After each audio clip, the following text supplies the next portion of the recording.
In this video, we'll introduce folded ReadSolomon codes, a variant on ReadSolomon codes that will be able to efficiently list decode all the way up to list decoding capacity. Let's recall the story so far, at least for list decoding.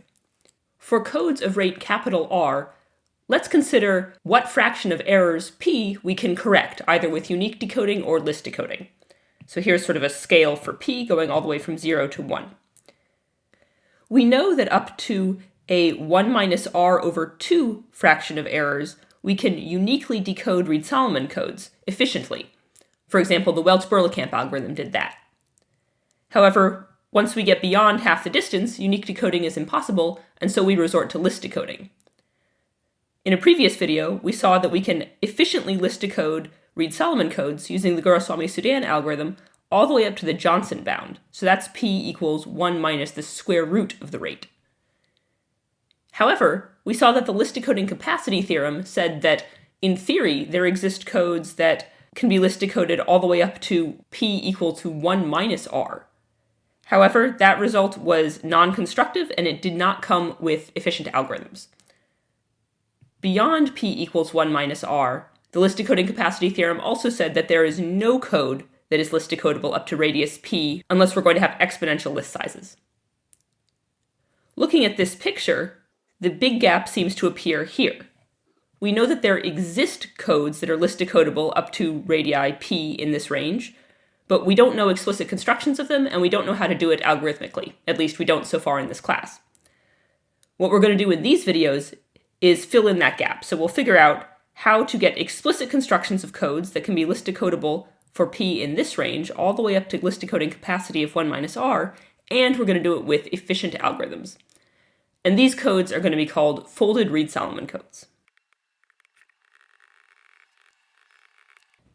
In the rest of this video, we'll define folded ReadSolomon codes, and in the subsequent videos, we will see how to list decode them up to radius p, up to 1 minus r, efficiently.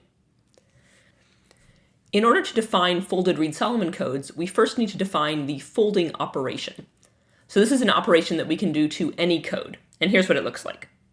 So for some vector c in sigma to the n, define the m-wise fold of c, which I'm going to denote as fold sub m of c, as follows. So fold sub m of c is going to be a vector in sigma to the m to the n over m. Let's assume for now that m divides n. And the way we do it is we just sort of fold together the symbols in chunks of m. So if we start with a vector c that looks like this, so it's c0, c1, c2, dot, dot, dot, up to cn minus 1, so a vector of length n, we're going to take the first m symbols and say, okay, that's a symbol now. And we'll group all of those together, and that'll be one big symbol. And the next symbol will be the next m symbols, and so on. So after we fold, we're just going to rearrange the symbols in this vector to get a vector that looks like this, where the first entry is now a little vector of length m, the second entry is now a little vector of length m, and so on. So we haven't really changed the coordinates of this vector, we've just packaged them differently. Now that we know how to fold a vector, we can define a folded code. If we have a code c, subset of sigma to the n, we can define the m-wise fold of c to just be the fold of every code word in c. So we take every single code word in c, we fold it, and that's what we get. Let's make some observations. First, the alphabet of the m-wise fold of c is sigma to the m. And the block length is n divided by m. I'm going to use capital N to denote the block length of a folded code so that we can reserve little n for the block length of the original code. So when we pass from the original code to the folded code, we increase the alphabet size and decrease the block length. Another observation is that folding does not change the rate of the code. Intuitively, the reason is that we haven't really changed how much information we're sending, we're just packaging it differently. If you want to see that formally, we can work out the rate from the definition. The rate of the folded code is the log base size of the alphabet, that's q to the m, of the size of c, divided by the block length, which is n divided by m. And when you write out what it means to have the log base something and move all the logs around, you get that this is equal to the log base q of the size of c divided by n, and this by definition is just the rate of the original code C. Okay, so that's how we define a folded code. Unsurprisingly, a folded ReadSolomon code is what happens when we do this operation to a ReadSolomon code. Formally, here's the definition. So let C be a ReadSolomon code with evaluation points 1, gamma, gamma squared, dot, dot, dot, up to gamma to the n minus 1, where gamma is a primitive element of fq, and n is equal to q minus 1. So C has block length n and dimension k. And let's suppose that m divides n. Then the m-folded ReadSolomon code, corresponding to this original ReadSolomon code C, is just the m-wise fold of C. In other words, a code word in the m-folded ReadSolomon code, which I'm going to abbreviate as FRS for folded ReadSolomon, looks like this. So the block length is capital N, which is little n divided by m, and the alphabet is fq to the m. The first symbol is just going to be the little vector f of 1, f of gamma squared, dot, dot, dot, up through f of gamma to the m minus 1. The second symbol is the little vector f of gamma to the m, f of gamma to the m plus 1, dot, dot, dot, up to f of gamma to the 2m minus 1, and so on. And then the last symbol contains the last m evaluation points.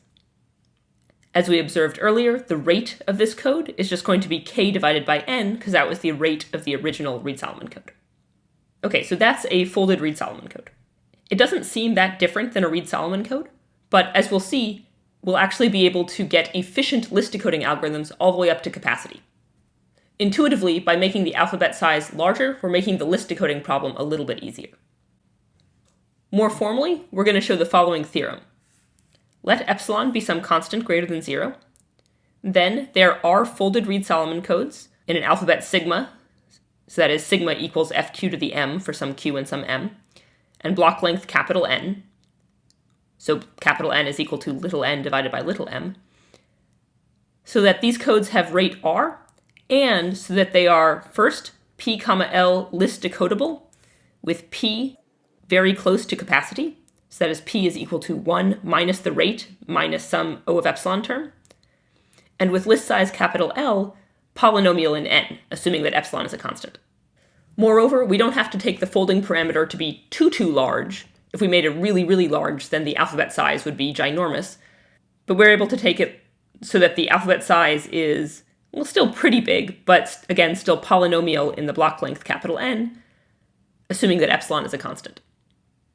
Some notes. This value of p is optimal. It approaches the list decoding capacity theorem that says that p cannot be larger than 1 minus r if we're going to hope for non-trivial list decoding. This list size L is not optimal. Ideally, we'd hope for it to be a constant that depends only on epsilon, and really ideally maybe we'd hope for it to be like 1 over epsilon, which is what we got for a completely random code, and instead it's polynomial in n. It turns out that folded ReadSolomon codes do have a list size that does not depend on n. That is, we can replace this expression here with some constant c sub epsilon that depends only on epsilon, but I'm not going to talk about that in these videos. So what we're going to show in these videos is that result there. This alphabet size is also not optimal. Ideally, we'd like it to be some constant depending only on epsilon, but it's good enough for us to establish this nice story that fills in this gap here and allows us to list decode folded ReadSolomon codes all the way up to radius p efficiently. In the next few videos, we will prove this theorem.